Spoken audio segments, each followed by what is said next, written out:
One of the most frustrating things as an Etsy seller is when you put all this time and effort into creating a stellar product only for it to be buried and hidden on like the 30th page of search results. It can be so disheartening when our listings just aren't being found. The good news is there are specific tactics that you can implement to increase your listing's visibility and get your products ranking high in the search. So in this video, I'm going over 5 actionable steps that you can take to help your listings be found on Etsy.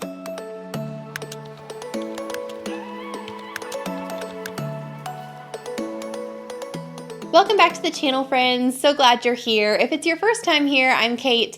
I'm a wife, mama, Etsy seller, and business coach, and I'm here to help you start and scale your online business so that you can make a full-time income doing what you love. Today's video is brought to you by Everbee. More on that in a bit. Figuring out how to get your listings ranking high in the search on Etsy is the name of the game when it comes to being discovered. This has to do with SEO, which is search engine optimization. So we're going to be talking about some specific SEO tactics that play into the ranking process on Etsy and what you can do to increase your visibility and be found more easily. So let's dive in. The first factor we're going to talk about is relevancy. Relevancy is one of the main factors that Etsy takes into account for ranking purposes. So this is determined by how close of a match your keywords in your title and tags, category, and attributes match the query of the searcher. So the shopper goes on Etsy, types in what's called a search query. That's just the words that they type into the search bar for what they're looking for. And then Etsy scans all of the listings available on Etsy looking for matching keywords and keyword phrases. The listings that have an exact word-for-word match as what the shopper typed in will be considered more relevant and shown higher up in the search results. Research shows that shoppers tend to do 2 searches when they're looking for a product. The first search is more of a broad search where they're not quite sure exactly what they want to look for yet, so they're looking to get ideas. Let's say they're going on to find a wedding gift for their friends who are getting married. So the first search, they might type in something broad like wedding gift. Then they're going to scan through those listings that come up as results for the search wedding gift. There might be blankets and personalized signs and cutting boards. There's going to be a whole wide variety of things that come up for that keyword phrase. So they look through those listings to get an idea and to narrow it down specifically to what they want. So let's say out of all those listings, they hone in on something they really like, which is a personalized picture frame. So they decide for this wedding gift, I want to get a personalized picture frame. So then they do a second, more narrow search and type in something like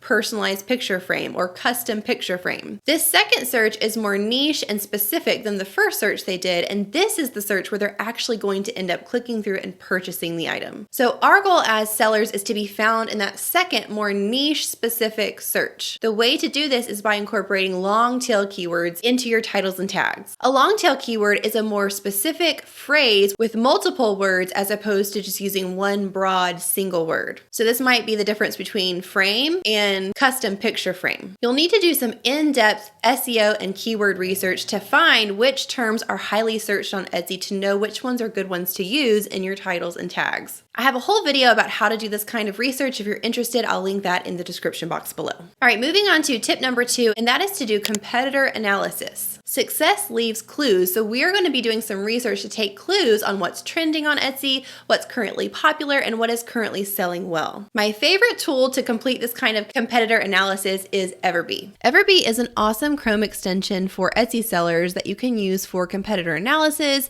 and to use in a lot of different ways. So I want to show you some of my favorite features and things that you can do with the Everbee extension. So let's say I come on Etsy and I'm looking for a leather bracelet.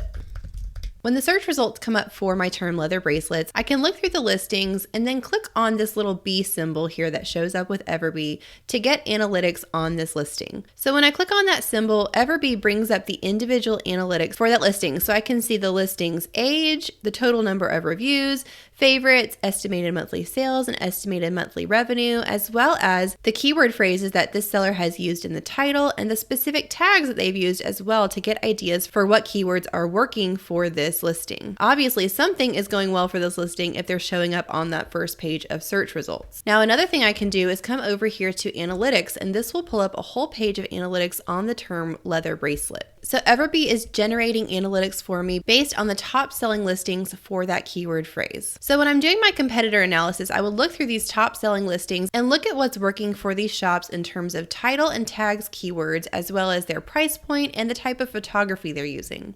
So we can sort these listings by any of these categories, but the one I like to use is estimated monthly revenue. So if I click this, it will automatically bring the top selling listing in terms of estimated monthly revenue to the top, and I can open this to see more details on this specific listing. So we see this is a personalized men's bracelet, and these are the keyword phrases that are used in the title for this listing, as well as keywords that they have used for their tags. I can see the main listing photo to get an idea of what type of photo this has as the main thumbnail, as well as the price point, which for this listing is $43.40. Everbee is truly an amazing tool for Etsy sellers, and the best part is that you can try it totally for free. You don't even have to put your credit card in. There's no risk involved, and you can try it out and see how you like it and see if it helps with your competitor analysis. I have the link for Everbee in the description box below, so make sure to click through on that to try it out for yourself. Moving on to tip number 3, which is to increase your listing's quality score. This is the score that's given to each listing based on how well that listing converts. The conversion rate is just simply how often that listing converts into a sale. The higher the conversion rate, the higher the listing quality score, and the higher that product will be ranked in the search. There's a few things that you can do to make your listing better and boost your listing quality score. Number 1 is to level up your photography. Your Etsy listing photos have to look professional in order to compete in the market. So if you don't feel like your photos are quite at that professional looking level yet, there's some simple things that you can do and learn technique-wise to take better photos. There are tons of tutorials on YouTube about product photography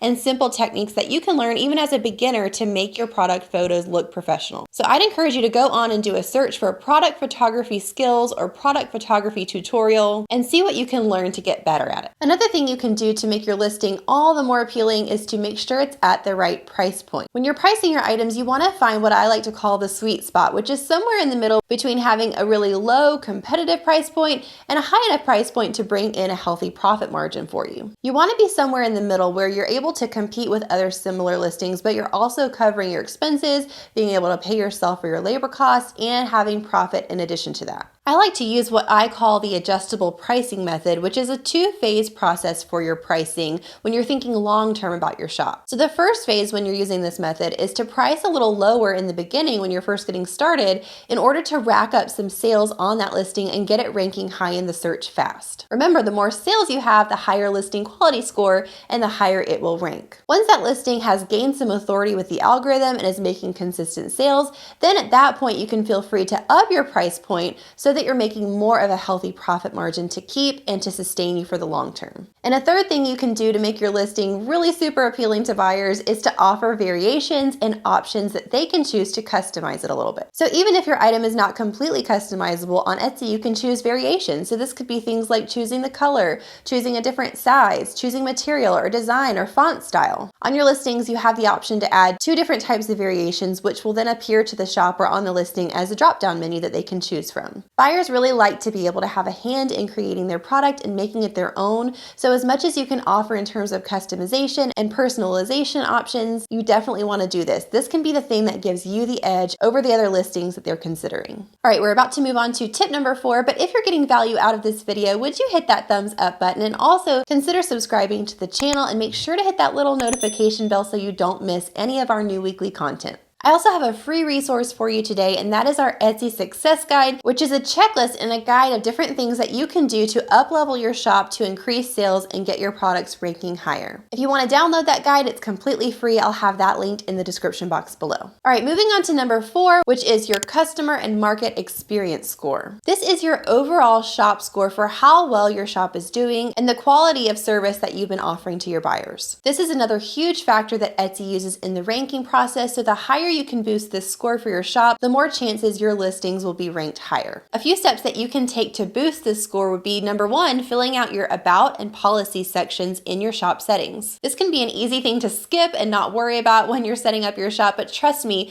you want to fill these out thoroughly. Your about section is all about you and your shop, and your policy section is clearly detailing your policies for returns, exchanges, and things like that for your shop that appear on your shop page. You want to make sure as soon as possible, if you haven't already, free to go in your settings and fill out both of these sections, because just by having them filled out, Etsy raises your customer and market experience score. This is a super easy step that you can take to boost that score today. This score is also heavily based on your customer reviews and feedback. So as much as you can, you want to be encouraging your buyers to leave you reviews. You can mention this to them and remind them in a really friendly way in a lot of different places, like adding it to your packing slip that you're sending with the item, adding it to your confirmation and thank you emails, and adding marketing pack-in materials with a reminder on it as well. Also, to make sure you have the highest score possible here, you want to make sure that you don't have any open cases against your shop. Cases can be opened by shoppers if you've not fulfilled the order or if you've not responded to their messages. If you have not followed through on your end of the deal, they can open a case against your shop,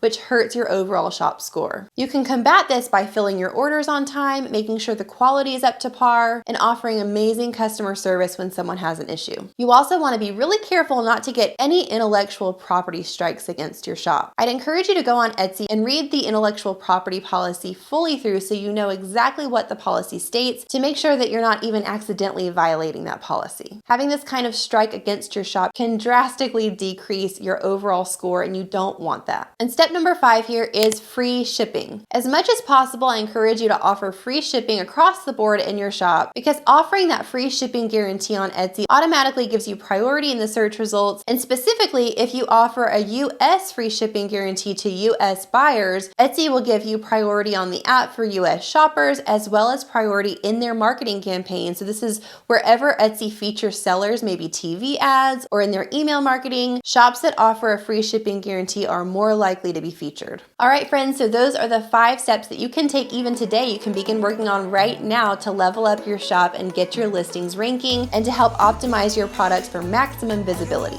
Make sure to click on the link below to try out Everbee, and we'll see you soon.